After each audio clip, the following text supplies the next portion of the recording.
Bismillahirrahmanirrahim. Wassalatu wassalamu ala sayyidina wa ala alihi washabihi ajma'in. A'udzu billahi minan nar min syarril kuffar min wadhabil jabbar wal izzatu lillahi wa rasulih. Allahumma ghnina bihalal haram min siwa. Bismika Allahumma ya daim ya hayyu ya fard ya witri ya ahad ya samad. Allahumma shalli ala Muhammad wa ala ali Muhammad. Bismillahirrahmanirrahim. Bismillah ma syaa Allah la yasuqu Allah. Bismillah ma syaa Allah la yasrifu suwa. Bismillah ma syaa Allah man kana min ni'matin fa min Allah. Bismillah ma syaa Allah la ya'ti bil hasanati illa Allah. Bismillah ma syaa Allah la hawla wa la quwwata illa billahil aliyyil azim. Allahumma nas'aluka bi barakati syarifah an tuhimala dunya. Amin ya rabbal alamin. Insyaallah sambung pagi lepas subuh online tazkirah bab buku Jambatan ke Akhirat, insyaallah ya. Bab nombor insyaallah nombor baru insyaallah. Tanda-tanda husnul khatimah sudah. Bab 10 kubur bercakap, insyaallah ya. Bab kubur bercakap, insyaallah. A'udzubillahi minasyaitonir rajim. Al-Fatihah. A'udzubillahi minasyaitonir rajim. Bismillahirrahmanirrahim. Iyyaka na'budu wa iyyaka nasta'in. Shiratal mustaqim, shiratal ladzina an'amta 'alaihim ghairil maghdubi 'alaihim waladdallin. Insyaallah tazkirah sekejap. Bab 10 buku Jambatan ke Akhirat, insyaallah. Auzubillahi minasyaitonirrajim. Apa ia kubur itu? Bahasa orang Brunei. Apa ia kubur itu? Menurut maksud hadis wa ima ya. Hadis wa ima ia salah sebuah daripada taman syurga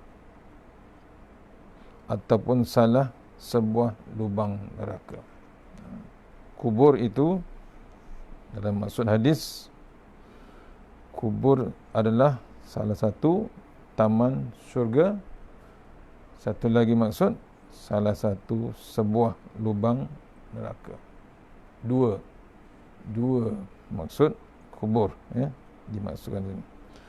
Menjadi taman syurga adalah bagi orang-orang yang beriman, dan menjadi lubang neraka pula ialah orang-orang yang jahat, yang menderhakai Allah, yang menyengutukannya dengan yang lain ya. Maksud kubur menjadi taman syurga adalah bagi orang yang beriman ya. Orang-orang yang beriman, ia menjadi lubang,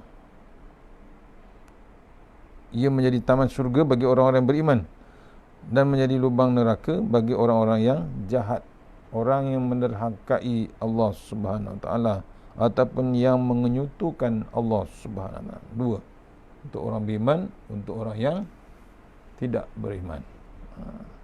Kenapa tu?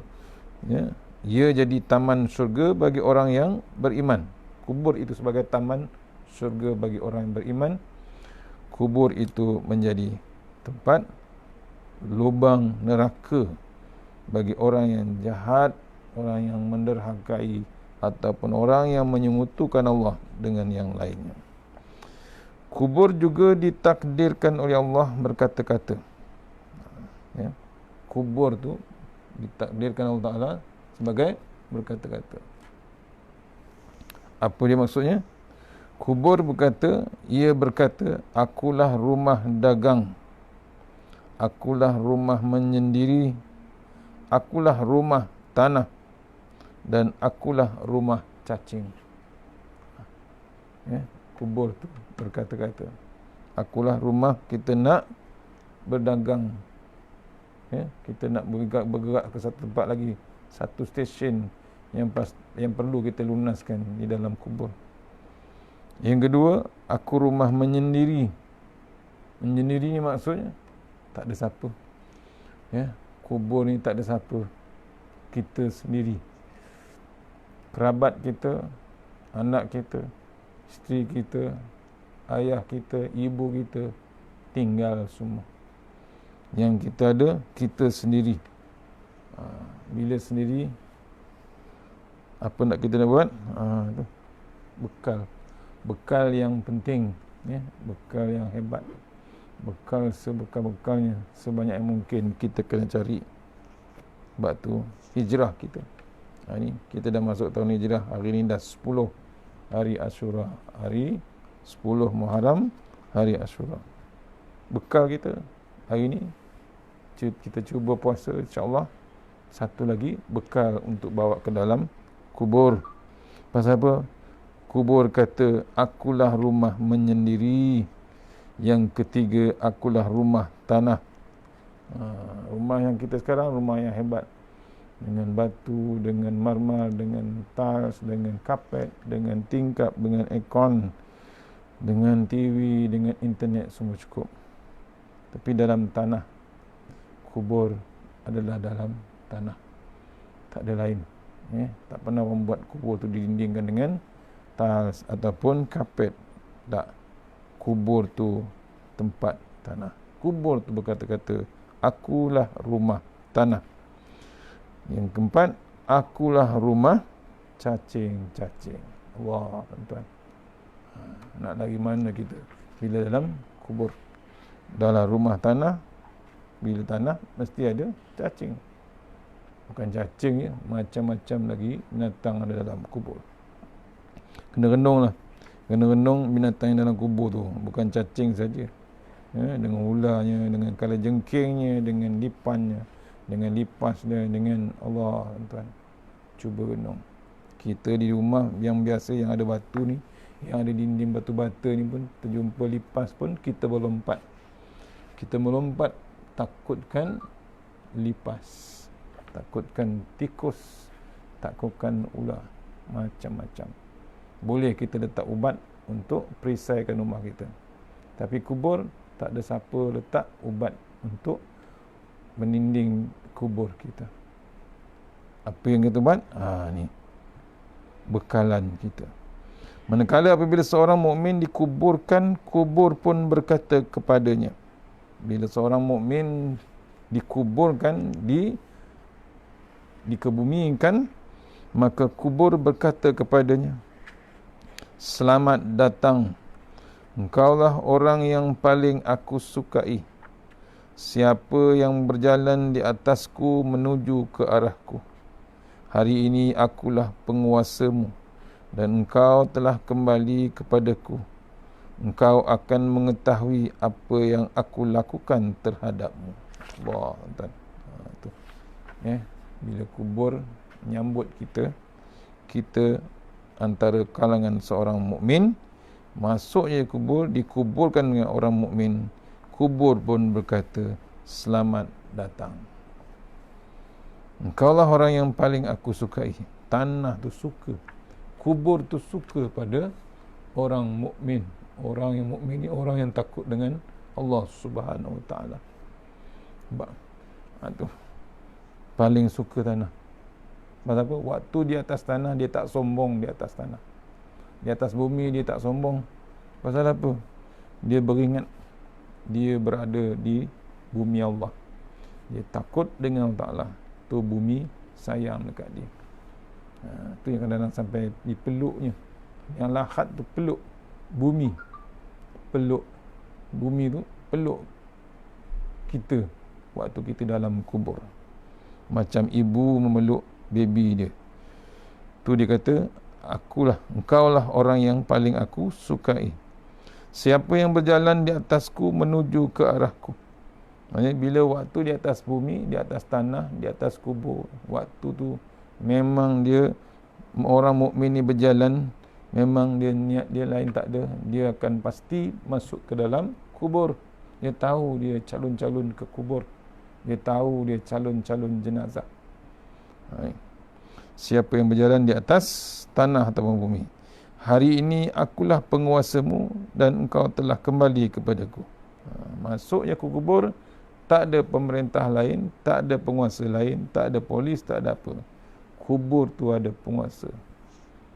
kita diuruskan, dimanagekan di dalam kubur oleh tanah. Engkau akan mengetahui apa yang aku lakukan terhadapmu. Kita akan tahu apa yang akan berlaku pada kita waktu kita di dalam kubur. Kalau maksiat, Masya Allah, terima sehebat-hebatnya.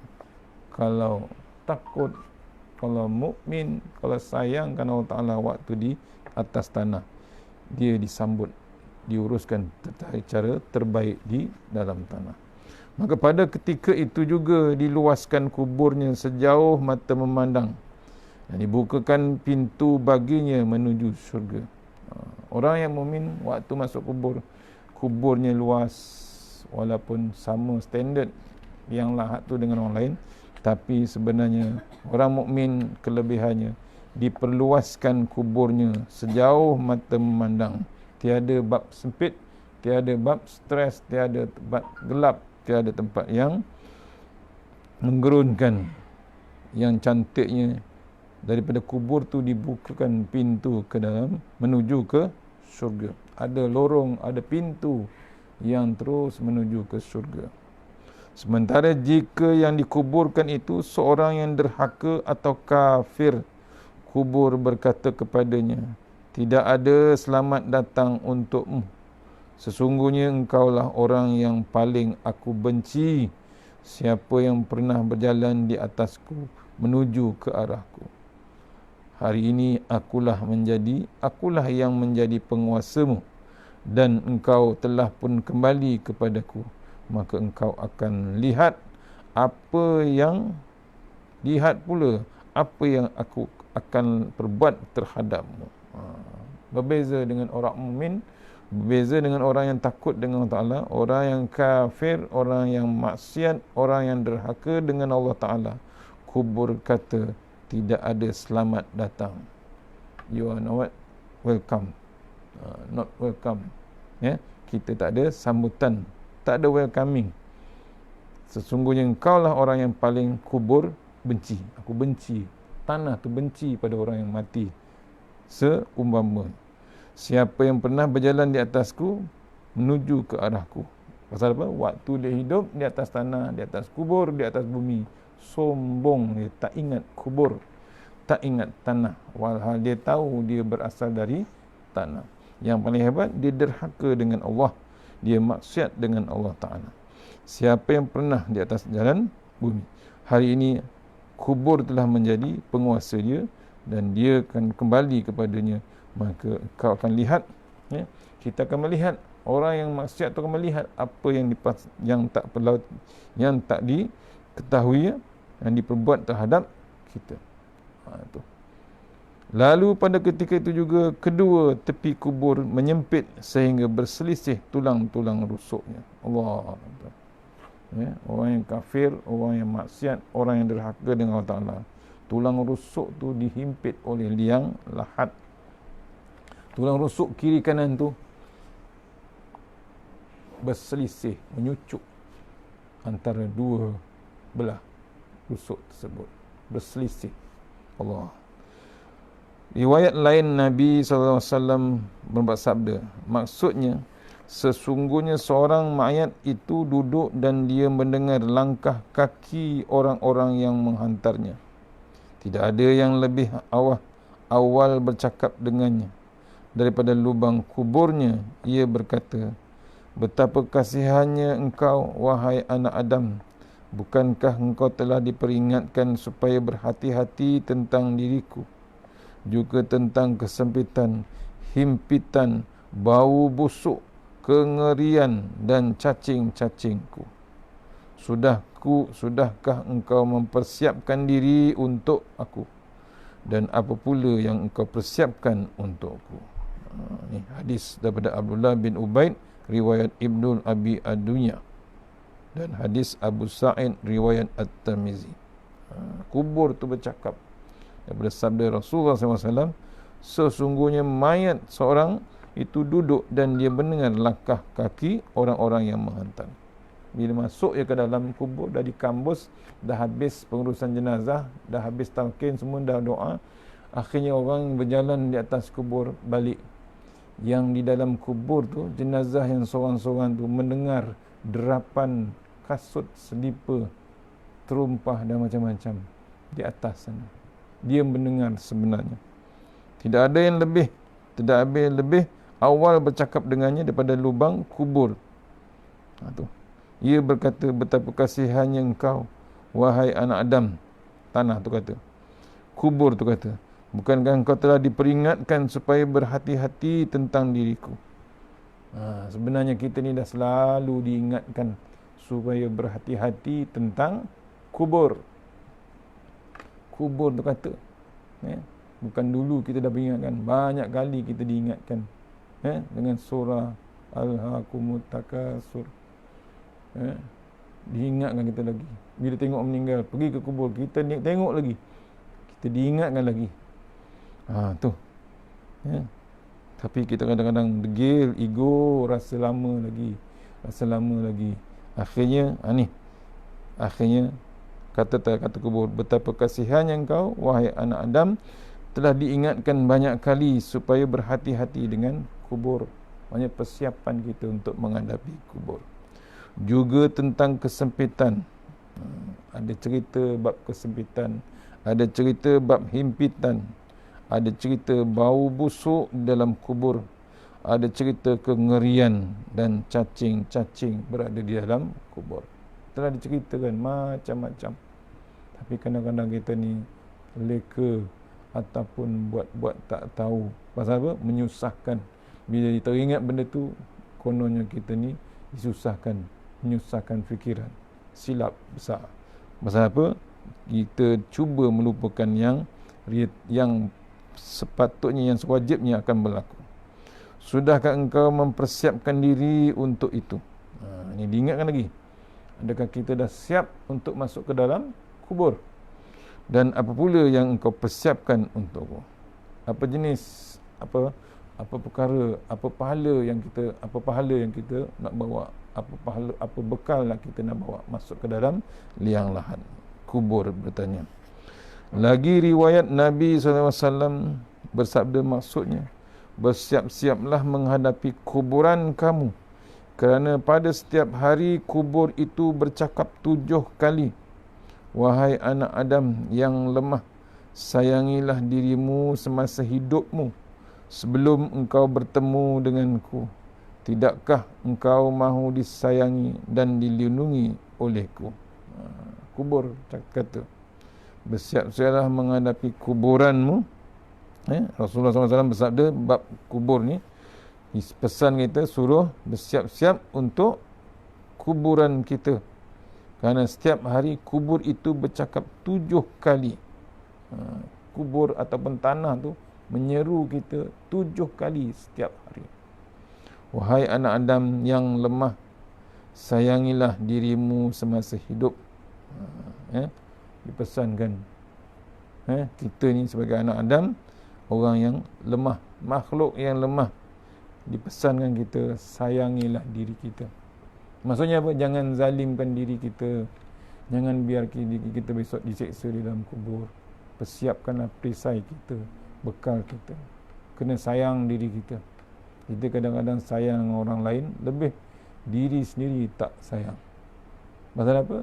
Confident sangat banyak bekal. Tak, kesilapan besar. Bekal kita yang sepatutnya kita siapkan. Ini dipesankan kita untuk persiapkan diri waktu kita hidup sebelum games over. Kemudian, sebelum engkau bertemu dengan kubur, tidakkah engkau mahu disayangi dan dilindungi olehku? Maksudnya apa? Kubur tanya, tak nakkah kita ni nak dilindungi oleh kubur sementara kiamat besar berlaku? Tu kubur bertanya kepada kita, tak nakkah kita dilindungi ataupun disayangi oleh kubur? Pasal lama sangat di dalam kubur nanti, nak menunggu hari kiamat.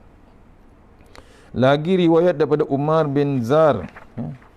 Umar bin Zar mengatakan, maksudnya, jika seorang mukmin memasuki lubang kuburnya, bumi akan berseru, apakah dia orang yang taat atau derhaka? Masuk je kubur, bumi terjerit atau berseru, dia ni orang taat ataupun derhaka. Kalau taat, alhamdulillah, tak diganggu kita, malah dipeluk kita. Tapi kalau maksiat dengan Allah Ta'ala, maksiat atas bumi, tak tahu nak kata. Jika dia orang soleh, maka akan ada berseru, maka akan ada yang berseru dari sudut kubur, berubahlah engkau, yakni wahai kubur, kepada hijau, dan jadilah engkau penyayang terhadapnya. Dia adalah benar-benar orang yang baik bagi Allah, dan sebaik-baik hamba yang dikembalikan kepadamu. Ni orang yang hebat, orang yang soleh, maka diseru kubur tersebut, tiap-tiap sudut berubahlah kubur itu sebagai berwarna hijau, fresh, bab tanda-tanda ke syurga.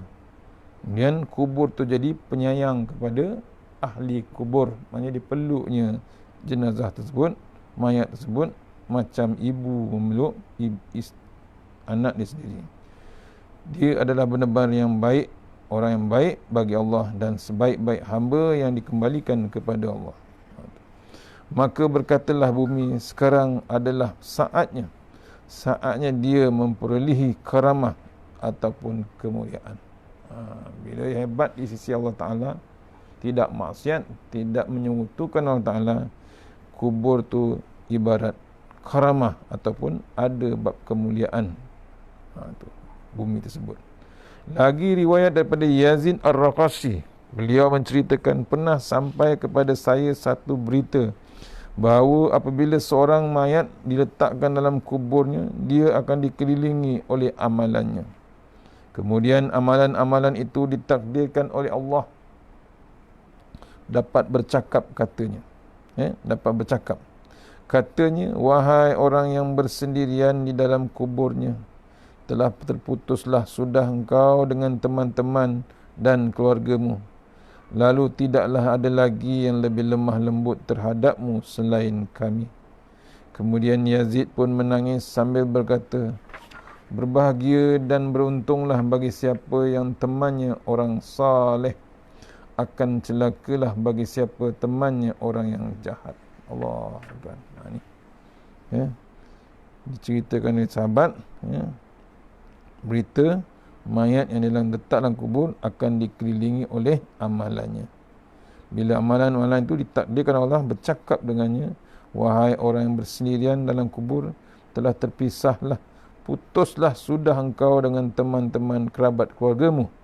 Tidak lagi ada yang lebih lembut melainkan sedahap selain amalanmu sendiri. Maka menangis Yazid sambil berkata, bahagianya, beruntungnya orang yang temannya orang soleh. Sebab tu kita hidup sekarang ni, jangan lepas peluang bersama orang-orang soleh untuk keselamatan kita pergi kubur besok. Rasanya memadailah beberapa riwayat seperti di atas ini untuk menerangkan bahawa kubur itu bercakap-cakap kepada orang mati dengan lidahnya yang fasih. Apa yang dikatakan, apa yang diperkatakannya itu adalah cukup untuk membangkitkan keinsafan. Keinsafan bagi siapa jua yang masih hidup. Kiranya mereka ingin mengambil iktibar daripadanya.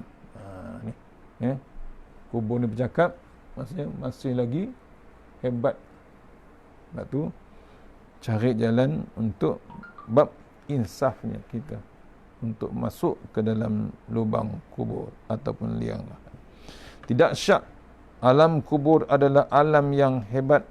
Hari-hari dan malam-malam di dalamnya adalah hari-hari dan malam-malam yang tidak tergambar kepada kita. Bagaimana ia sebenarnya, bagaimana rupanya, bagaimana suasananya, Allahu a'lam. Waktu malam pun gelap, waktu siang pun gelap. Waktu malam hujan lagi gelap, siang pun gelap. Berhari-harian kita di dalam kubur. Anas bin Malik radhiyallahu anhu meriwayatkan, katanya, mahukah kamu jika saya khabarkan mengenai 2 hari 2 malam yang pernah didengarkan sepertinya oleh para makhluk? Pertama ialah hari di mana akan mendatangimu pembawa berita, iaitu malaikat kepada Allah daripada Allah, sama ada ia mengkhabarkan keredaan Allah mahupun kemurkaannya.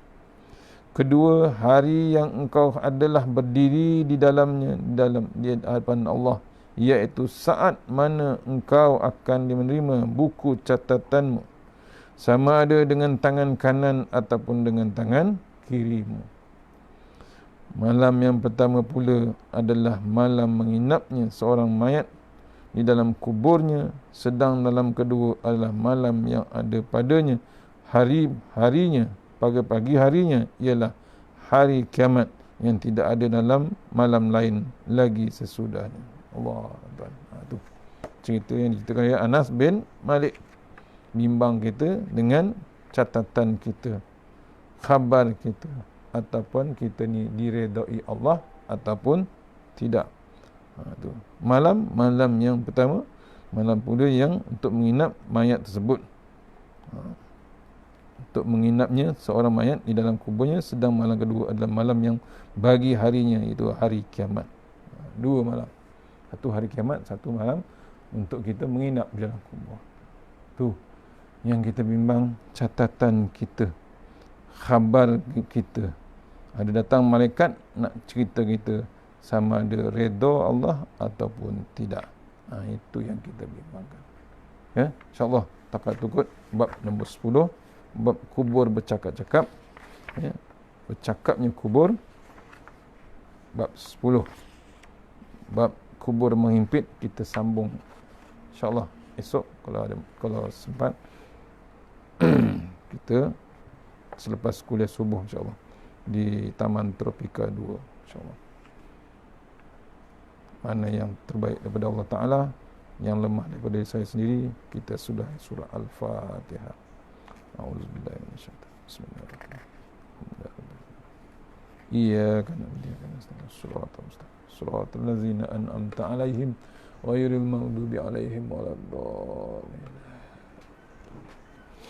A'udzubillahi minasyaitonirrajim. Bismillahirrahmanirrahim. Allahumma tawwil a'marana wasahi ajsadana wa nawwir qulubana wasabbit imanana wa ahsin a'malana wasi' arzaqana wa ilal khairi qaribna wa nisyarabna wa akhliha walina fid din wa dunya wal akhirah. Ya Allah, panjangkan umur kami, sihatkan badan kami, terangkan hati kami, tetapkan iman kami, elokkan amalan kami, luaskan rezeki kami, dekatkan kami kepada kebajikan dan jauhkan kami daripada kejahatan, tunaikan hajat kami. Rabbana atina fid dunya hasanah wa fil akhirati wa qina azabannar. Allahumma anta rabbi la ilaha illa anta khalaqtani wa la ahlika wa alika mastata. A'udzubika min syarri ma sana'tu, abuka bi ni'matika alayya wa abu bi dzambi faghfir li fa innahu dzunuba illa anta. Tahassanna bi'izzati wa jabarut wa tasanna bi malakut allazi la yamut isrif anal bala wal waba innaka ala kulli syai'in qadir. Allahumma bihaqqil Fatihah was sirril Fatihah ya farijal hammi wa ya kashifal ghammi ya man ibadi wa ya arham ya dafi'al bala ya Allah wa ya dafi'al bala ya rahman wa ya dafi'al bala ya rahim ya dafa'ana al-ghala wal waba wal fahsya wal munkar was su'i wal mutalifah wasyada'ida wal mihan ma zahra minha wa ma batana fi baladina hadza hasatan muda muslimin amman mutasyaqadir wa sallallahu wa sallam alhamdulillah. Assalamualaikum warahmatullahi wabarakatuh. InsyaAllah jumpa di kuliah subuh di Taman Tropika pada esok insyaAllah. Assalamualaikum warahmatullahi wabarakatuh.